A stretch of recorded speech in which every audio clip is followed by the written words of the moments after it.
समझ गए कि आप पूछना क्या चाहती हैं। आप तो अंतर्यामी हैं।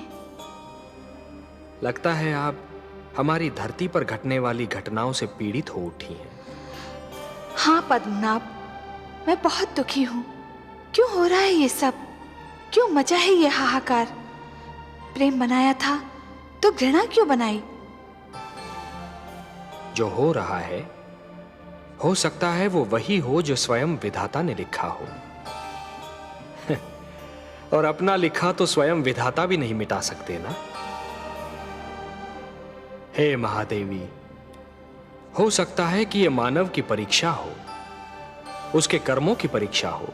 पर ऐसा संसार और ऐसा मानव आपने बनाया ही क्यों नारायण, जो आपकी बनाई धरती पर अंधेरा फैला रहा है? तो आप क्या चाहती थीं कि हम केवल दिन बनाते और रात्रि न बनाते? फिर मानव को अंधेरे उजाले का अंतर कैसे जान पड़ता? विष न होता तो अमृत की महत्ता कैसे जानी जाती? पुष्प के साथ कांटे न होते तो पुष्प के सौंदर्य को कौन जान सकता? पतझड़ न आती तो वसंत ऋतु इतनी सुहानी कैसे लगती?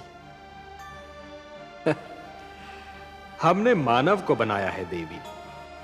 मानव इतिहास को बनाने का कार्य हमने अपने हाथों में नहीं रखा, वो तो उसी पर छोड़ दिया है। अभी तो उसे अपनी शक्ति का आभास हुआ है।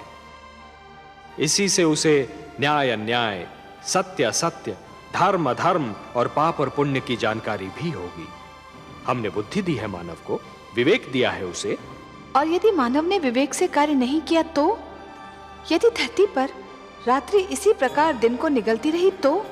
अंधकार प्रकाश को डसता रहा तो? तब क्या करेंगे आप? चिंता मत कीजिए देवी। यदि असत्य और अधर्म अपनी सीमा को पार कर गए, यदि धर्म की हानि होने लगी, तो हम स्वयं धरती पर जाएंगे। हम वचनबद्ध हैं।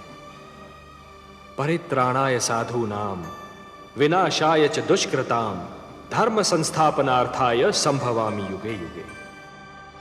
अपनी लीला तो आप ही स्वयं जानते हैं पद्मनाभ।